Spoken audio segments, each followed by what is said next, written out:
asalaamaaleykum wa rahmatullah asalaamaaleykum waa Sénégal ak doomi Sénégal fépp fi ngeen manti nekk maa ngi leen di nuyu maa ngi leen di ñaanal jàmm di ko sakku si yéen tey la lundi 28 mars 2022 waxtu bi may wax ak yéen 18h jot na 26 minutes mbokk yi démb defoon naa benn live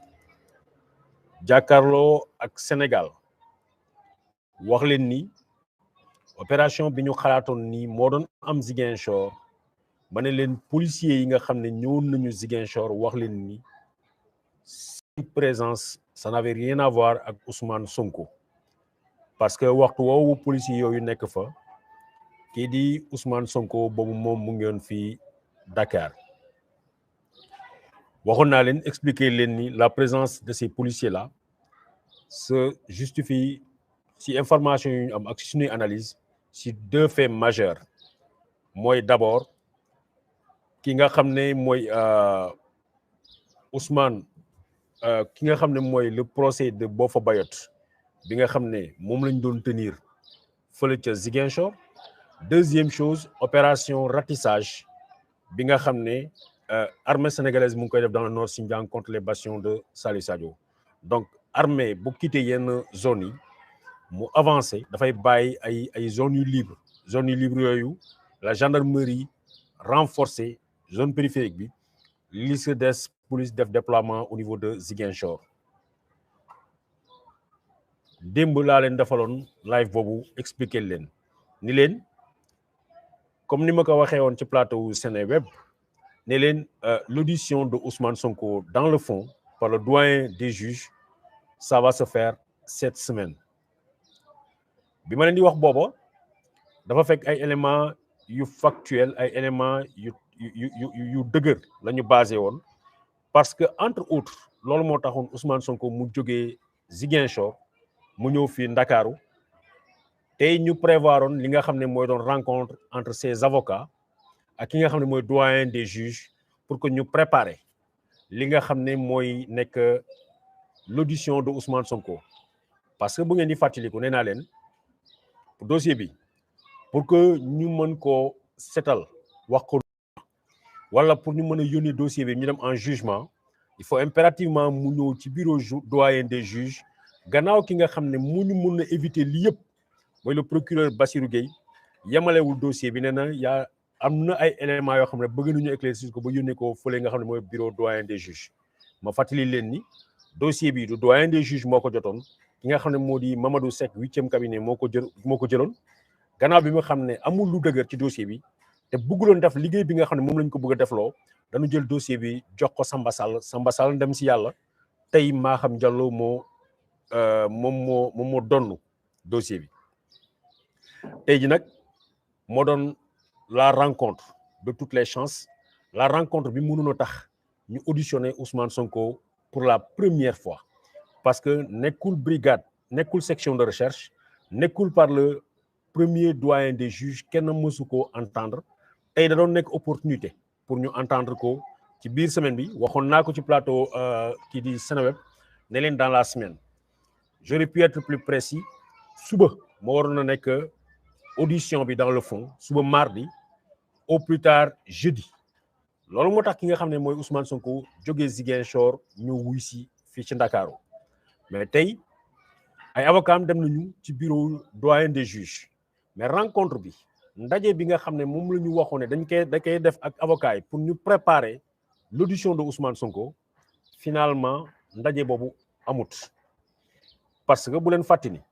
Sonko bu defuloon sortie yooyu mu def ba tey ñu ngi ci statu quo kon doon nañu woon déglu kii di Ndeye Khady ak jëkkëram mais doon nañu bouger li nga xam ne mooy dossier bi mais gannaaw bi mu defoon sortie boobu yéen a ngi koy fàttali mu ni leen ça fait 10 mois dem na signer li nga xam ne mooy contrôle judiciaire bi signifier sa présence sur le territoire national désormais décidé na ne du demati ci booba la ñu profité relancer waat dossier bi ba déglu ñi léegi nag Sonko ñëw na vendredi ba tey ci suba la mujjee dellu Ziguinchor gannaaw bi mu xamee ni l'audition bi nga xam ne prévoir nañ ko dans cette semaine là mënu na bañ a nekk parce que avocat mi wax xamaloon nit ñi doyen des juges Sonko est dans les dispositions saa yu ko woowee dañu ñëw wuy si moom moo gënoon sax précipité mu ne bu leen neexee ñu def ko ci biir semaine bi moo tax mu ñëw Dakar mais doyen des juges mi waroon daje ak avocat yi pour ñu préparer rencontre boobu finalement rencontre boobu amul Ousmane Sonko dellu na Ziguinchor li nga xam ne nag mooy rumeur yu bari yi nekk di circuler nee nañu dafa décerner li nga xam ne mooy mandat d'arrêt contre Ousmane Sonko amuñu élément de preuve mënuñu étayer loolu te loolu lu ñuy ragal la lu ñu bëggut la ci Sénégal parce que bu fekkee ne la disposition et la position du juge mooy wóolu nit mu déglu ko nit kooku bu njëkkee jël sax avance mu ñëw ci sa bureau wala mu ñëw nekk à ta disposition pour nga mën koo dégluwuloo ko nga bëgg a lancer un mandat d'arrêt loolu amul finalité lu dul mu yee fitna parce que mandat d'arrêt il faut que ma expliquer leen ko mandat d'arrêt la plupart du temps juge yi dañ koy décerner ak mandat d'amener surtout dem na ngeen jàpp ko ngeen indi ko ma déglu ko la mandat d'arrêt ordonnance la boo xam ne juge bi bu ko signé mooy fi ngeen jàpp nit ki fu ngeen ko mënti fekk jël leen ko ngeen yóbbu ko ca kaso bu gën a bu njëkk bu nekk ci wet wa par exemple tey buñ ko décerné woon un mandat d'arrêt à Ziguinchor les officiers de police judiciaire bu Ziguinchor y compris même les huissiers de justice mën na Ousmane Sonko fu mu nekk ñu ne ko mu ci type téye yóbbu ko ci prison bu leen gën a jege huissier de justice officier de police judiciaire ku mu mënti doon mën naka jàpp yóbbu ko ci prison bu ko gën a jege il faut mu fanaani prison juge bi organisé wu dans les 24 heures mu indi ko mu auditionné ko wala mu programme dans les 24 heures mu ne telle période laay déglu diw en attendant na nekk ci kaso bi loolu mooy mandat d'arrêt ñu bëgguñu yéenewuñu ñu dem ci phase ak situation bu mel noonu même bu fekkee ne nit ñu bare xalaat nañu ni loolu moo war a mën a tax juge d'instruction bi nga xam ne nekkoon na dans les dispositions pour déglu ko dans la semaine mu décider rencontrer tout ñi nga xam ne ñooy avocats yi pour la petite histoire fan yi ñu génn lu mel noonu moo daloon ki nga xam ne mooy madame Aïssatou Seydi muy jabaru Diop Iseg juge bi bu ñu ko bëggee entendre dafa décerner mandat d'arrêt à la brigade de recherche bi ni mu jëli ko bi ñu ko indee alors que juge bi mënoon na toog ak moom ci jour bi deful loolu ne na yóbbu leen ko kaso ba mu fanaan le lendemain mu génne ko mu daal di ko remettre encore en liberté muy 24 heures de détention la plupart du temps gis nañ ni l'objectif c'est de wax ni nit ki jaar na prison jàllale nañ ko prison ñu ragal nag xalaat ni peut-être scénario bu mel noonu duñu ko gis fii mais nit koo xam ne convoqué nañ ko wala boog convoqué wuñu ko si boppam moom ci boppam moo suscité convocation boobu ñëw na Sénégal ñëw na Dakar vendredi samedi dimanche ba tey alors que avocat yi dañ demoon doo ak juge bi pour que ñu finaliser ñu caler benn date bi nga xam ne moom mooy doon suñu audition ñu xamal ñu ni audition boobu finalement rencontre boobu mënut am la plupart du temps scénario boobu bu ñu ko gisee dafay fekk ni juge bi signé na mandat d'arrêt ba pare mais nag mandat d'arrêt boo xam ne fitna lay indi ci réew mi mandat d'arrêt boo xam ne li tax juge bi di dugal loxoom ci dossier bi mooy càmbar xool fan la dëgg bi nekk mais bu fekkee ne yow da nga bëgg a seet càmbar koo xam ne nee nga am na lu ñu ko tumaal moom mu njëkk a yàkkamti ne la dama bëgg ngeen seet ma il se déplace même de Dakar à Ziguinchor pour se mettre à disposition foog naa ni bu fekkee ne jàmm rek a tax ñëpp jóg mënu nañu dem sereinement ci audition bi